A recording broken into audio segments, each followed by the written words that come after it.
Welcome to the first episode of Coach and the Cowboy.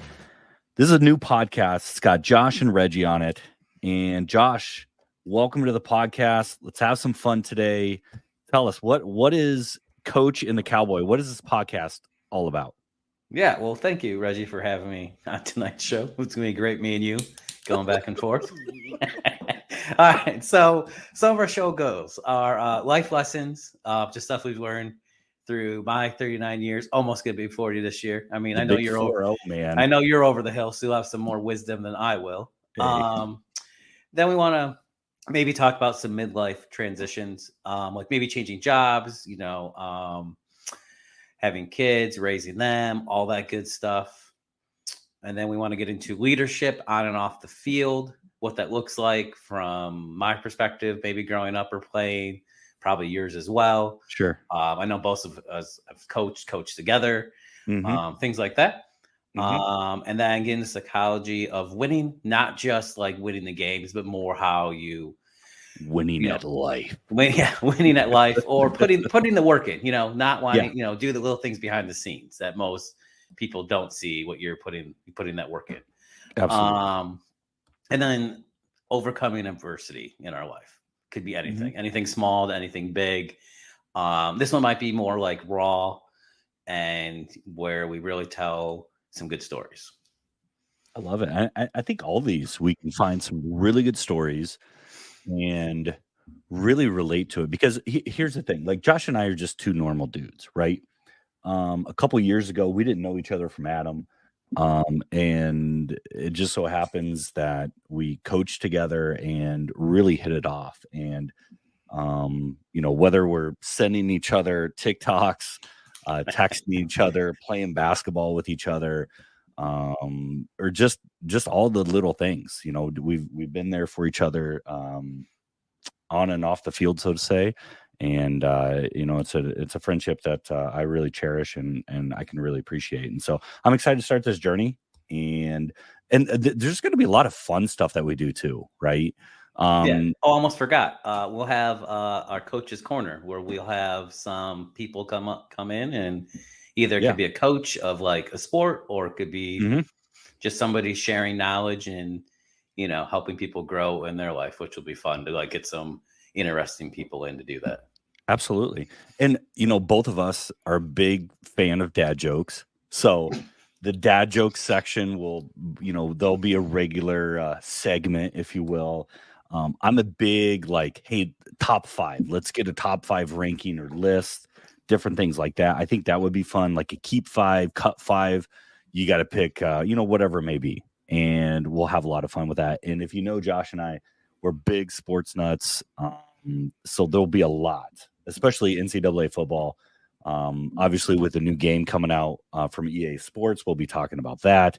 We'll be talking about real football, like, human football. Yeah, like the spring games that are coming up. So we can brag about our teams and stuff. Like, some of us have a better team than others, but it's fine. Absolutely. Well, I'll tell you what, let's transition, Josh. I think the first episode is all about ground, like laying that foundation, right? And if people know us a little bit, obviously we don't have time to get into the entire, a colonoscopy of history of who is Josh and who is Reggie. That sounds a little dirty. That might be a little dirty. Let's keep this PG. But let's just take a couple minutes here and just talk about, whatever's on your heart and kind of what makes you tick and who Josh is. All right. Sounds good. We'll keep it clean though. All right. So, so my roots were planted in Toledo, Sylvania, Ohio. That's where I grew up. So yes, right. I know I have to say this, but yes, I'm a proud Buckeye fan. Yeah. But not state down south. Yeah, I know. We're not too far south, just a little bit. Honestly, it's an honor for me and Reggie to do this podcast. I want to say first off, to use this platform to just express our journey and how it shaped us, and all the other nuts and bolts that we'll get into later that we can just share with you guys. So, all right. So just a few things about me. So when I was born, I was only 2 pounds 4.5 ounces. For real? So I yeah, didn't know for that. real, bro. So I was obviously premature. um, and my mom always says, like, I guess you want to come early and make me a surprise. And I was like, well, I guess so. So my fondest memories of like seeing pictures when I was, they had me in the incubator and all that kind of stuff. Like, times have Sure. changed now, how premature, babies are and all that stuff, how it works with the doctors now and everything. But my two favorite pictures of all time were the first one was my dad's fist was bigger than me. So in the His picture, fist? yeah, his Your fist was, dad's not a big guy. I mean, he's 6 foot, whatever, two something. I mean, Yeah, he's but he's he's not not like, like oh, Andre the Giant. no, I know. But like his fist, when he made a fist, was bigger than me. Oh my And goodness. then the other picture, which is cool, and they finally got to bring me home. Do you remember the old school water beds back in the day that everybody had? The old school what? Water beds, the water Oh, beds. Like, waterbed. Yeah, yeah, yeah, yeah, yeah. yeah. Yeah, yeah. Everybody had one. Okay, so Motion of the ocean, baby. exactly. Yeah. And that's how I picture mother. That's how I was, yeah, that's how I was conceived. Oh God. Anyway,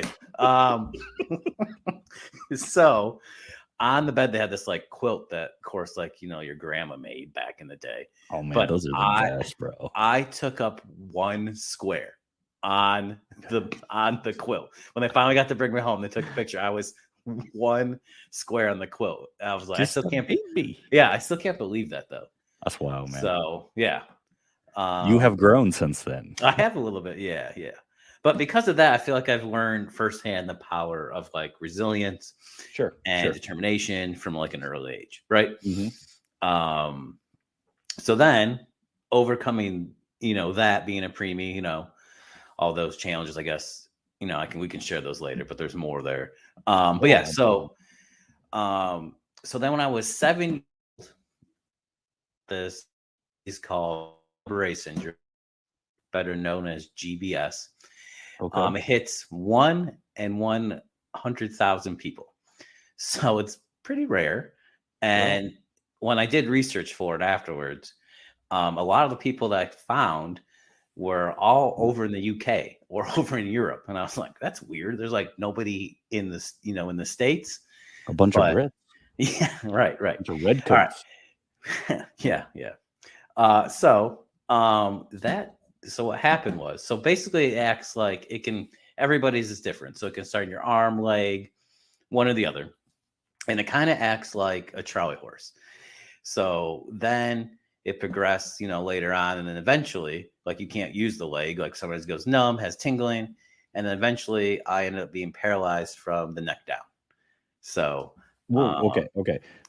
How old were you when like all that went down? 7. You were 7. 7. Yep. So leading up to that point, were you just like cruising around the neighborhood on your bike? You were trying to ride a skateboard and you fell a bunch of times, and like you were playing sports, like you were just a normal kid. Just a normal kid doing all the stuff you said besides skateboarding. Like, skateboarding. oh, this Charlie horse happened, and then it's just like, how long from the time like the Charlie horse happened to you're full on like neck down, you can't move? So you, like you described, it started just as like a Charlie horse, and they thought I injured it playing soccer earlier. So I'd say if we had to do a timeline, it probably was maybe a week, and then I want to say I could be a couple more days, I could be off, but I don't remember for sure. Crazy. Can you imagine like your kid like, oh yeah, I think I tweaked a hammy, maybe Charlie horse or whatever, and then all of a sudden a week later the kid can't even get out of bed? Like, I couldn't walk, so they had to so what happened was I was like, they had to carry me to the car and they got me in there. And I remember the doctors were like, there's like 12 doctors in my room. Like, no joke. I felt like I was on an episode of ER, like back in the day.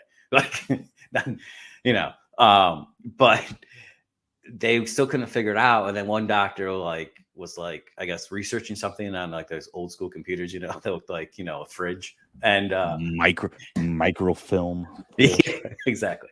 And he came up with the diagnosis. Britannica in the background. Right. He came up with the diagnosis, but nobody, so then they I'll tell you what to do after that. But like the weird thing is like no one's really sure how it happens. So like I said, it starts in the leg or arm and feels like a Charlie horse or whatever. But then it starts attacking your own antibodies in your system. So that's why I went Mm. paralyzed from the neck down.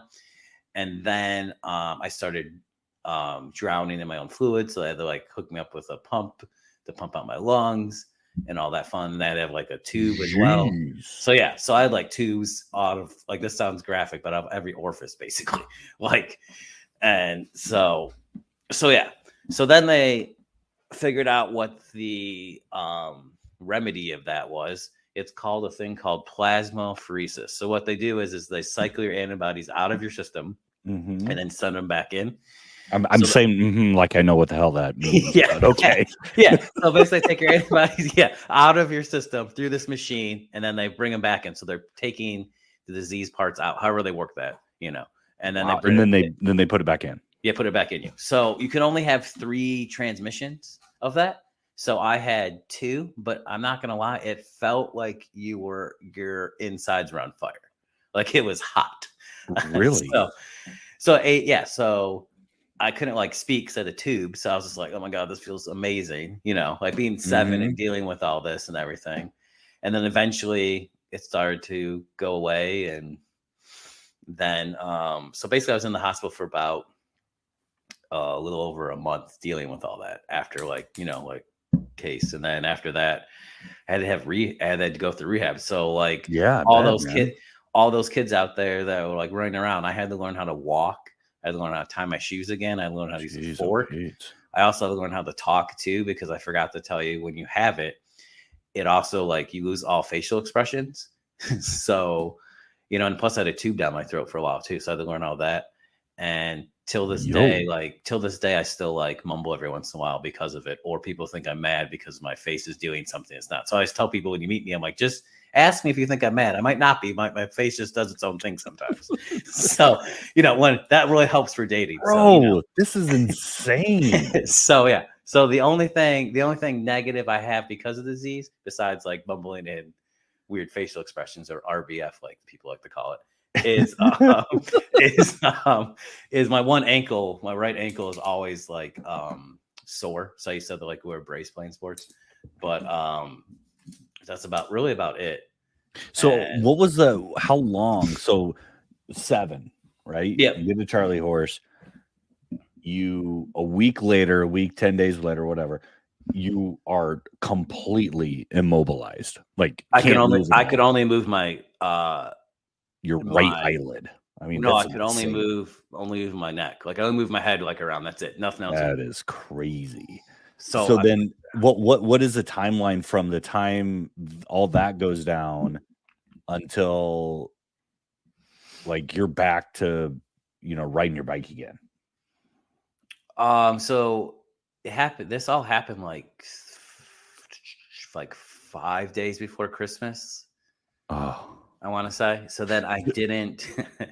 So 5 days before Christmas is when you went down? Yeah. So you were still out, like there was huge question marks all the way through Christmas and New Year's. Nobody knew what the hell was going on. Right. They didn't. I mean, wait. Quick add on. This is a quick story. So, you know how when people say they've seen the light when they die? Yeah. Okay. So I don't know what happened, but all I remember it was like really bright and cloudy. Really? Yep. And I remember somebody saying, "It's okay, Josh, you can go back." And I remember waking up and my parents just there next to me. And I was like, "Oh, I must have just fell asleep." So yeah. Was it like what kind of voice was it? Was it like a big booming voice, or was it like a soft voice, or was it I male, honestly don't female? remember, but I feel like I was just walking like just a normal walk through, not like the woods, but like a field kind of thing. And it was like cloudy and foggy a little bit. Yeah. But I couldn't tell you the voice, honestly. You But might have been going up on stage on a Black Sabbath, like a concert or something, man. maybe The haze going on. But yes, so from there, no rocking in the background. no, probably not. No. Okay, all right. Uh, Dude, that is insane. I had no idea about this. No idea. yeah. I don't always share all the time about it, but Yeah. Well, you just shared with I don't know, millions of 50 people. million people on, we're taking Joe Rogan's down. But yeah, so from the thing from there is had to do rehab through the summer, and then the fall I actually played half of a soccer game, so I had enough strength to do half of a soccer game. Okay. So, wow. That was a long recovery. Yeah, Because you're talking about 9 months after the incident happened, right? yeah, Because soccer in yeah, September. they had to teach me everything again. Like I remember having to Teach you how like to do everything. practice walking up That's like crazy. stairs, like not real stairs, but like all right, you have to walk up, come back down, stuff Yeah. like that. Yeah, it was grueling. But the good thing is in my end that they said like if I was like older, like in my Mhm. 20s or 30s, Mhm. then I'd probably have to walk with a cane or something. Because Okay. the younger you get it, the better you can recover faster, of course. That's So, cool. but yeah. So if you, and I got to ask this question, if Mhm. you had to walk with a cane, this is probably about the time Jurassic Park came out. Would you get like the wax with like the mosquito in it and like walk around with a cane like the old guy on Jurassic Park? Probably not his cane. I'd probably do. It'd probably be like a sports cane. Not gonna lie, because I was so into sports. It'd probably A have something to do with sports cane? something with sports on it. Like I'm not sure a Oh, team or whatever, but it wouldn't be. It wouldn't be like a gangster cane or anything. it would be like a pimping cane. Yeah, nothing Like like that. I always like I don't know when did Jurassic Park come out? Uh, Like Because you're a little bit younger than me, so you were probably a little too young. Let's look that up. When was no, sure. Jurassic I Park? watched Jurassic Park when I was a kid. 1993, I Oh, I think was gonna was say the I was first gonna say one. 95. So I was 10. You were probably 7. Were Yeah. you 86? No, I'm 84. 80? You're 84. You're 1 year. Oh, whoa! I thought you were like 37. No, remember we just talked about a few minutes ago. I was Oh, you turning just 40. said 40. Yeah, yeah. Doi. I'm just mesmerized by the story. I have no idea. That is Yeah. wild. All right. All right. So because of all that, I feel like I've installed a sense of like purpose or drive. Like I feel like that's like a big thing of me. For sure. Um, like when people say, "Oh, you got to put in the hard work," I'm like, "You don't even know, bro. Like Yeah. you don't even know. I was Like you doing can." this at 7, Yeah. learning how to walk again. And then of course, like growing up, family and sports, pivoted a lot of roles in my life and my upbringing. Like my father was basically my coach for baseball till high school, and then also like coached some other like of course he coached a little bit of football, but Sure. when you get into junior high, then you have other coaches, but he was always there, Well, teaching me sports and invaluable lessons, teamwork, discipline, leadership, all that stuff you need when you're a kid trying to find your way in the crazy sports world. Back when we sure. played, like AAU wasn't around, or No. like travel wasn't as big as it is now. Like we had some small travel teams, but nothing was like it is how crazy it is now. Yeah. Now, did you grow up? You didn't graduate from Toledo, though, right? No, that's a whole nother story. Yeah, so I All went right, and we to don't have to go there. Just no, you're fine. No, I went and graduated from Adrian College. high school. Oh, high school? Oh, high school was like Sylvania. So it was Oh, Sylvania. so you did go to you grew up and graduated from Sylvania, like Yeah, Toledo area. yeah. So Sylvania's on the Gotcha. outskirts of downtown awesome Toledo. Yeah, yeah, yeah. Yeah, it can My be a little bad. sketch on there. It can be a little sketch. Yeah, if you turn, that's why they moved. That's why they moved the walleye to the other side of the bridge. So, Yeah. That's a cool stadium, though. Have you been there? Or like well, arena? it's my Huntington? backyard. Of course I have. Love it, man. So when you were growing up, did you played all the sports, right? Yeah, I played everything. So I played soccer, football, basketball, baseball, and golf. So there you go. Is Sylvania, is that a big college or high school? Like how many kids were in your class?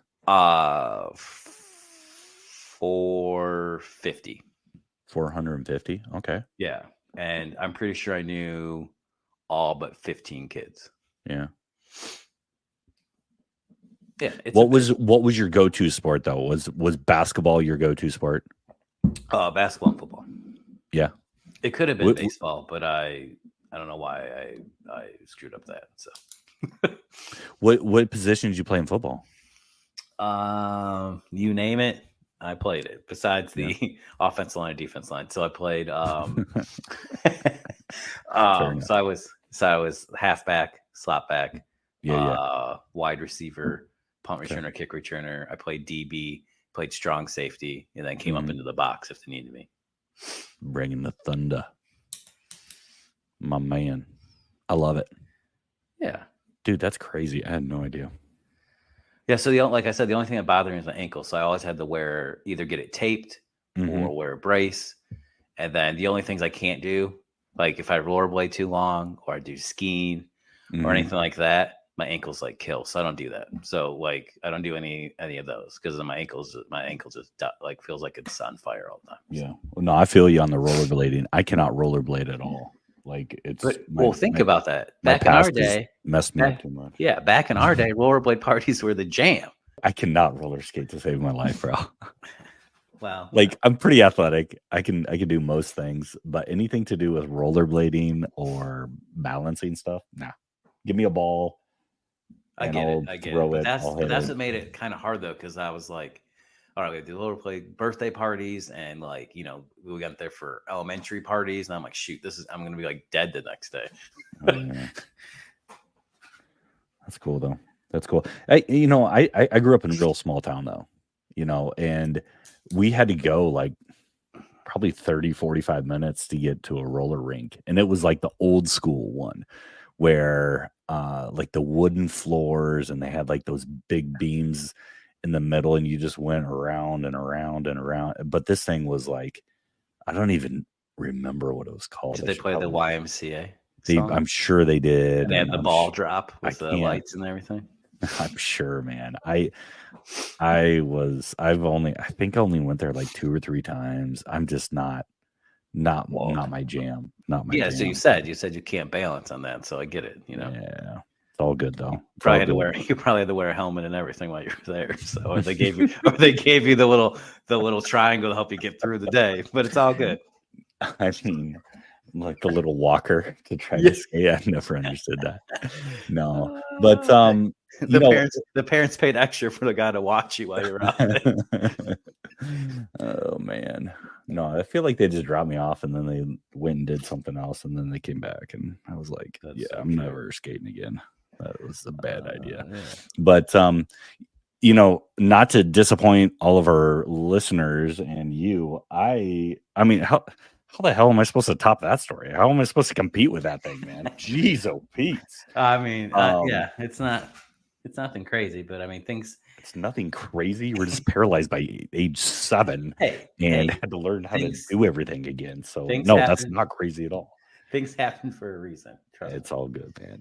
That is incredible though. But that reminds me of one thing. So if I was because they had to come in and like do blood work all the time and certain tests and everything. Sure. So my mom put a big ass like jar on my windowsill, and the doctors would put money in there every time they do procedures. So that thing just like racked up. I was making stacks while I was paralyzed. I mean, what can you say? I love it. It really wasn't stacks. It was like $1 loose change or whatever. But at being 7, you're like, oh my gosh, I'm gonna make millions. Hey, well, and back in that day, I mean, that actually, there was a true dollar menu. Actually, it was less than $1 menu. That's true. You could actually do something. I mean, anymore, you go out to eat, dude. It's $20 a pop. It's just like, golly. Well, for a family of 4, I just spent $74 at Applebee's. Yeah. No 2 for $22 anymore. Nope. But yeah, so what was I gonna say? So like we've been talking about, my passion interests were sports. Like I'm sure yours were too when you're growing up when we get there. And then they've been consistent throughout my life and days as a player, and then avidly following, collegiate teams, and these experiences shape my perspective on teamwork, leadership. And then, additionally, I'm sure like any story, Um, got some travel, wanted to pursue some things, try to work on yourself, personal growth and development. And then also some of the I know when you share your story, you can talk about this, but like I didn't take any of my scholarships to go play anywhere. Not like you, but I that's the didn't story. like what kind of scholarships you talking about? To go play football. Oh, well, like who offered you? Everybody got offered. I feel like back in my day, by like that Bluffton school. Like I feel like they're looking for players like all the time. Is this like uh, the Amway of college football or I don't something? know. Like, I just felt hey, like they were we're looking for some guys like you. You meet the profile. yeah. But no, I had nothing big. Like I had D2 schools, so I had Tiffin University, Finley. Bro, I Um, didn't have D2 looking at me. Ain't nobody uh, looking at me. well, I'm just saying. I'm not trying to have when you share your story. You're just like slub me over here. Sitting in the corner. Yeah, Uh, it is, man. Jeez. but yeah, so I had that, and then I had possible walk in at Eastern. So I know there's a couple more, but I just can't think of them. So it's been like getting old now. So Dang. um, I need to talk a little bit longer. I need to go chat GPT and make up a story here, man. Like, give me a good story that can top this one. but I mean, other than that, I just lived a normal childhood. We can always bring up other things throughout the and show. we'll get to it. We'll get to it. This is more of a, hey, who is Josh? What's a little bit of snippet. So like when you're listening, you got a little background, right? It's not just two random dudes. We're real people. And then let me end with a quote. I want to end with a quote here for my. So you'll like this one. See if you can guess who it is. Okay, I'll give you a minute. Okay. All right. Here we go. Everything negative, pressure, challenges. It's all on the opportunity for me to rise. Who said that? I mean, I feel like it's a sports guy. Well, yeah, of course it is. If you need a hint, I can give you one. I was gonna say Kobe, but I don't think it was Kobe. If you would have kept with your answer, you'd have been right. It was Kobe? Yeah. There you go. There's some things the audience will learn about you, and I love it because you're sometimes you're predictable, and you love Kobe, which is awesome. Well, that's because you know me pretty well, and plus you forgot to add when we were starting to coach together. You're like, who's this douche that's going to be coaching my kids? You're like, I'll help, and then you're like, I thought you're gonna be the biggest douche ever, and I'm like, well, thanks, bro. Like, geez. Well, listen, that's like the guy talk, right? Yeah. If you're talking to a girl or whatever, and you find out she's dating some guy, or you see a girl on Facebook and she looks good or whatever, and you find out she's got a boyfriend, you're like, that guy's a douche, man. Well, Come maybe on. maybe for you is like MySpace or something. But I never got into MySpace. People have asked that before. I don't know why. I never got into MySpace. I had Facebook, but Napster back in the day. We would. That's how you got your music, though. Oh yeah, dude, that was the best. I mean, now it's so spoiled. Or just open up Spotify and I can play any song at any moment. I mean, basically. Oh, the big one in college for me was LimeWire. Oh my god, we were just rolling in the songs on that thing. Really? Yeah, dude. I mean, these kids won't understand how to like download, and then you have to put it on a disc. No, yeah, and the crazy part is, like, you knew that this CD track number 8 was it, man. That's what boom, boom, boom, boom, and you could go right to it, and you knew you like cruising down. You're scooping a loop with the boys. You get the freaking 8 CDs across, the binder flipping through. You pull that out, you throw it in. Dude, that was. I didn't have a binder. Mine was a shell that held 30 by itself. So it was like reverse. So the shell opened, you could put 10 here, 10 there, and then flip it over and 10 and 10, 10. It was pretty did you have the visor with the CDs on it too? No, that's like a woman thing, dude. No way. Really? I did not. For the record, I did not. Don't send us hate mail. For real. I was at an open house. So today? Today and yesterday. Don't tell me somebody had it. What's that? Don't tell me somebody had one. Bro, they were playing CDs. We played CDs. She goes, "Hey, I think we need some music." So I'm in the mortgage industry, right? And so I'm at this open house with this realtor, and God bless her, she's awesome. And she's like, "Hey, I think I'm gonna play some music." And I was like, "All right, that's cool." And she goes, "Yeah, I got some CDs." I'm like, "Are you serious? Who's got CDs, bro?" Pulls it out, and it like this condo that we were at, CD player is like one of those under the cabinet Oh yeah, mounted yeah, units. yeah. I bet those things were fricking sweet back in the day. I guarantee you. You know, if you had one of those, you had it going on because it was Sony, and Yeah, I mean, yeah. I know it was, exactly what you're talking about. yeah.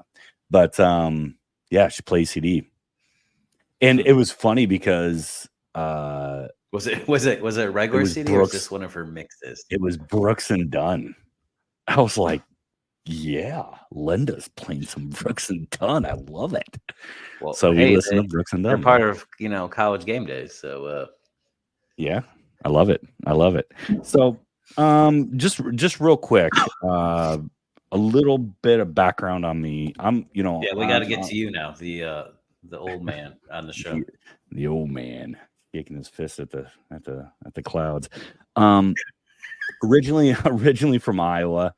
Um, you know, I grew up just in the country, and we'd be playing all kinds of sports, and I just remember, I mean, we played video games for sure, but we spent a ton of time outside, and we had some land, and we go out exploring on four-wheeler, and then Wait, hold you on, know hold on. You mean I'm just gonna, put you in a little box? But since you're from Iowa, all I remember there's corn, flat land, and I'm guessing you were a farmer. no, I mean we had about 160 acres. Oh, But we didn't farm it. We leased it out. I mean, it was called CRP land. So basically you get paid not to farm it. yeah, the And then government pays you, right? yeah. Yeah. And then you have to farm it every, I don't know, X amount of years. I have no idea how many, but yeah, we had hogs growing up a little bit, like when I was real young. You shouldn't have told me that. I've still to this day, I have an affinity for hogs, for pigs, man. I don't know why, but I love them. I'm I surprised you do. don't have one walking around your house. That would be a little wild. The HOA is already on my ass about everything I do because I don't care. I don't need them on my ass about a hog too. Oh, that would not be cool. Victoria, my littlest would love it though, man. She would. Ava would too. My oldest, she would love it too. But anyways, That's so yeah, cool though that you had all that like property to just like do stuff and like maybe have yeah, like you're probably the house to go jam at for like sleepovers or have like a camp out or just playing yeah, in the woods like art like I guess like Arby boys and like go like whatever. dude, you could just go do whatever. Yeah, and uh, my buddy, his grandpa had a lot of land next to us too, and we'd meet up and ride four-wheelers or snowmobiles, and I had a buddy that we'd cut across a couple cornfields and meet up with him, and we just cruise around, on our four-wheelers or bikes and stuff like I remember this is how crazy this was. Like we would we lived on a highway, so it was a 55-mile-an-hour, highway or whatever, and we would ride 7 miles to the school on bike, and go lift, work out or whatever, and then ride our bikes back home. It's like wild. Like, can you imagine somebody doing that now? That CPS would be on their doorstep faster than they would know what to do. Isn't that wild? That's almost like the one their grandparents were like, I had to go up both hills and snow and all that stuff. Yeah. It's crazy. Like, but the amount of freedom that you felt like you had with that, it was super cool. I mean, I Like, didn't live in a acreage, but I can agree with you. The freedom we had when we were kids, like they're like, all right, go outside. Here's your bike. Just let us know when the street light comes on, come home for dinner. yeah, people would say that. I mean, If you forget, they'd make a that's quick pretty little late. phone, house phone. So make a quick little call, like, hey, send my kid home. Okay. Yeah. Yeah, and that's the way it was, and I grew up in like super small town, like literally the town I grew up outside of did not have curbs.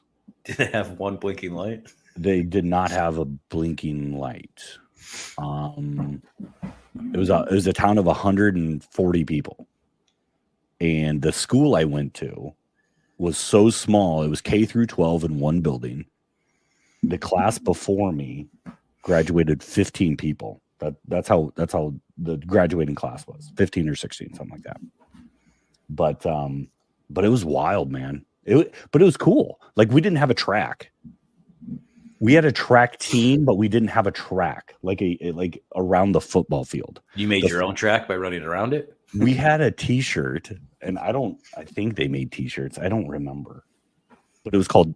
They said that saying was South Page is where I went. South Page track, and it was like, running on the streets is twice as sweet. Oh my God. How awesome is that? I feel like you could take that T-shirt and have it mean a few different things. Holy crud! Running the streets is sweet. But so besides, you having this awesome, I mean, it was awesome childhood of like having like the freedom and the fields and all that, like, which is cool because most, a lot of kids don't have that. Like, what else would say some of the big other things that stuck out to you when you were your little backstory here? Well, some of the, real quick, I guess looking back on it, I think it's sweet, but of course it is. If you would have asked me during that time, I didn't like it at all. Like, I wanted to be around more people. I like the country. I've always liked the country, but you wanted more city. Yeah, like more people, or, oh man, that'd be cool if we actually had this, or, I don't have to drive 10 miles to go to a grocery store or go to McDonald's or something like that. Like, we actually have amenities close by other than a gas station. So you going to McDonald's was like a treat. Oh yeah. Yeah, for sure. Like, we didn't go out to eat. Put your Sunday's best on to go there, right? Oh man, probably no. I mean, my brother worked at McDonald's. Dude, I remember. Okay, so this is funny. So I worked at Hy-Vee, and what is that? It was my first job. It's like Meijer, so it's like a big grocery store. It's like Meijer, Kroger, something like that. Gotcha. Okay. And so I've got a couple funny stories from there, but it was like super busy. It was like a Sunday. And here I am. I'd probably worked there a couple years or something like that. And I'm like the cool guy, and like, thinking I'm all I don't know. Was this like when you were cool. Was this when you were a teenager? Yeah. Oh yeah. Okay. Yeah. For sure. Okay. Okay. Sure. I think I started working when I was like 14. So I was probably 15 or 16, something like that.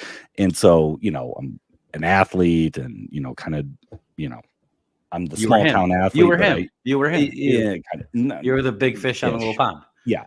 So, but I'm working at this bigger town because we don't have a grocery store in my town. So I got to go to the big town. Right.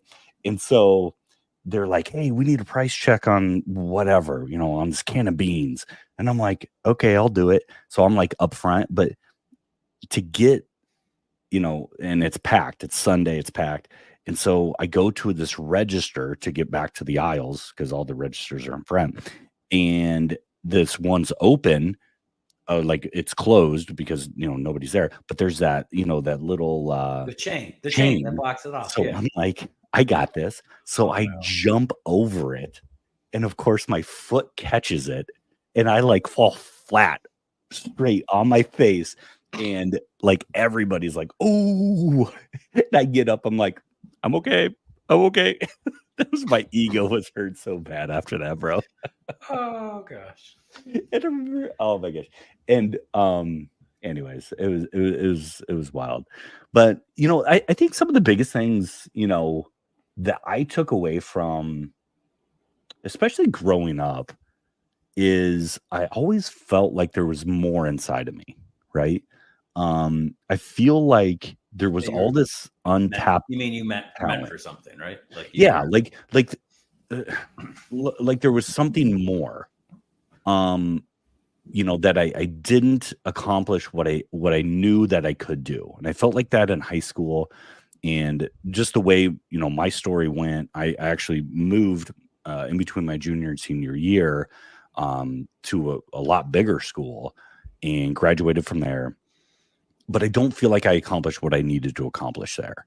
And then I went to college, and you know, I chose to play football there at a Division III school, Central College. It's in Pella, Iowa, and great program, amazing people. Still go back, still have great friendships with. I was back there this summer, and I was talking to coach and some of the former players Well, and all that stuff. your coach is still there. Yeah. Yep. And he's a great guy, great guy. And you know, they're all supporting me and all that stuff and joking around with me about my whole shtick and what I do for a living and my persona that I've got online and all that stuff. So it's fun. But I didn't feel like I had accomplished what I knew that I could accomplish there, right? And I just there there just seems to be that theme of I know there's greatness and I'm just waiting for that to come out. And so I don't know, it's something that I'm still pursuing. I've always been a reader. I've always been kind of a self-help slash self-help junkie, if you will. I've been to Tony Robbins and I've read the books and I've done the different things, and I just love the whole thing of winning and psychology and the Mamba mentality with Kobe, and I know that resonates with you.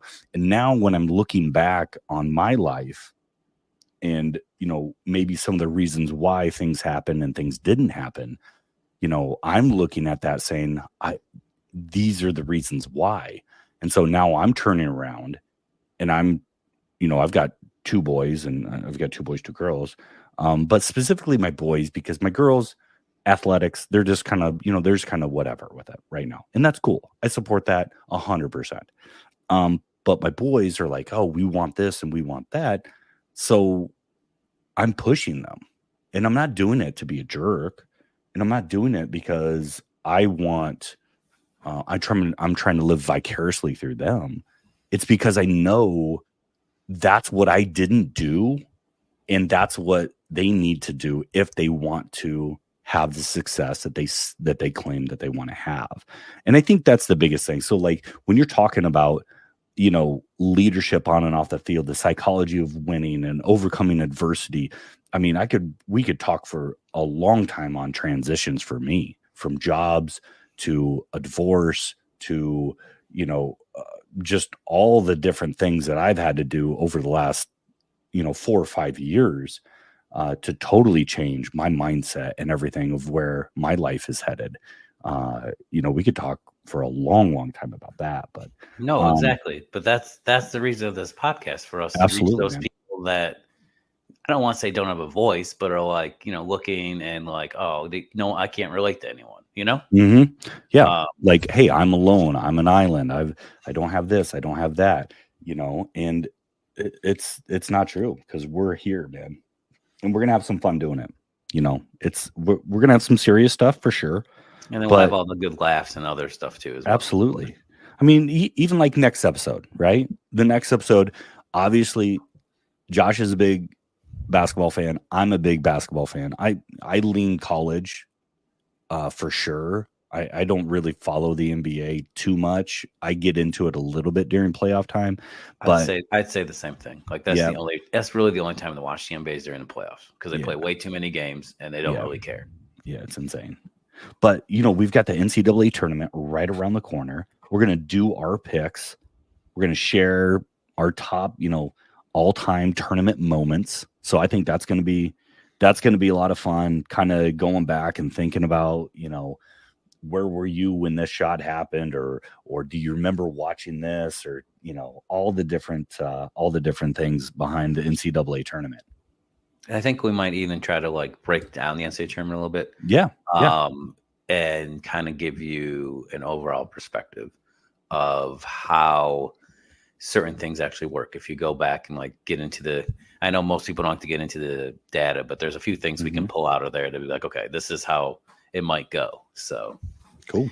But the other nice thing is for the March Madness, since I'm a teacher, falls my spring break, so I'll be watching a few, and I'll be a bachelor this spring break because my wife and stepson are actually going to Europe on a trip, so I have enough time to watch enough basketball. So You are going to get your basketball fill in, and I love it.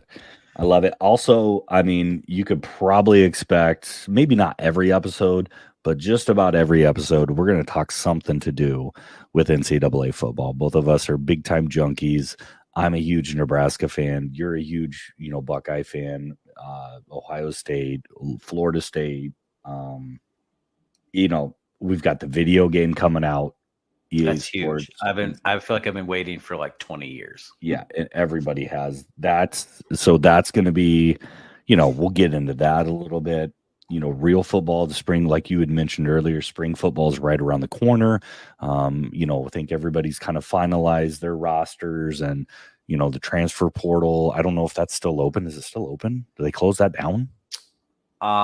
It's only open if a coach leaves. So I think they've done all the hirings, but like, let's say, for example, Toledo coach leaves tomorrow. Yeah. Then the guys have 30 days to put their name in if they're leaving. Okay. So then it'll open. It probably opens again after spring ball. Then, like after the spring game. Yeah, you can still leave there after the spring game. So that's what happened with one of Coach Prime's wide receivers. Had a huge spring day, and then he left to go somewhere else. Yeah, I'd leave Coach Prime too, but that's me.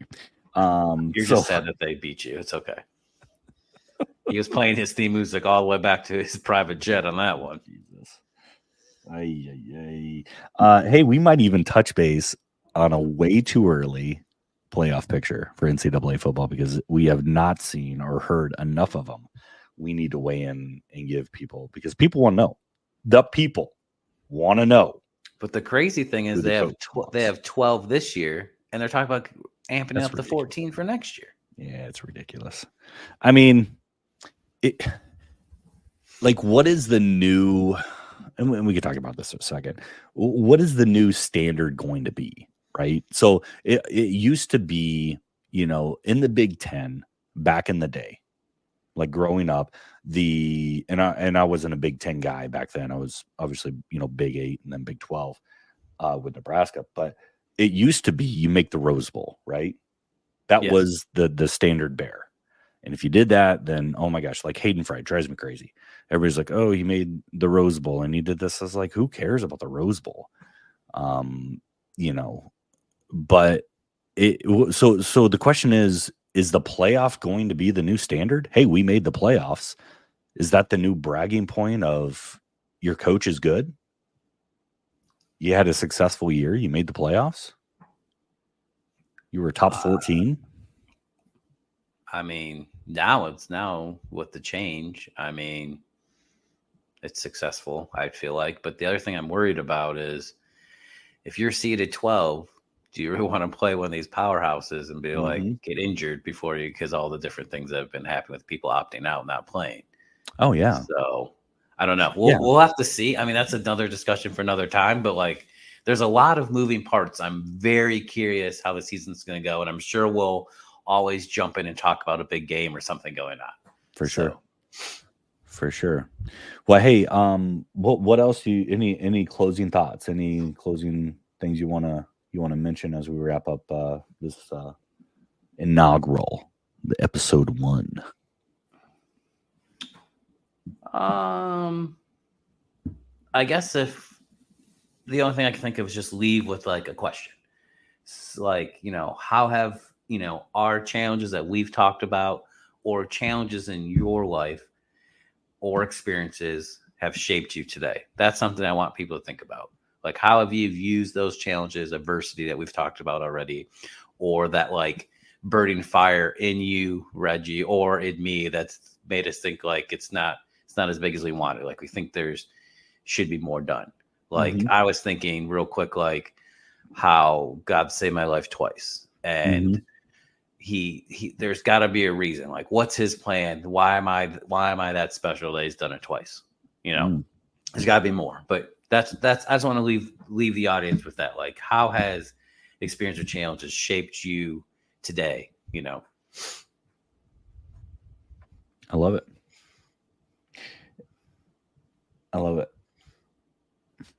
All right. Well, I think that does it for the first episode of Coach and the Cowboy podcast.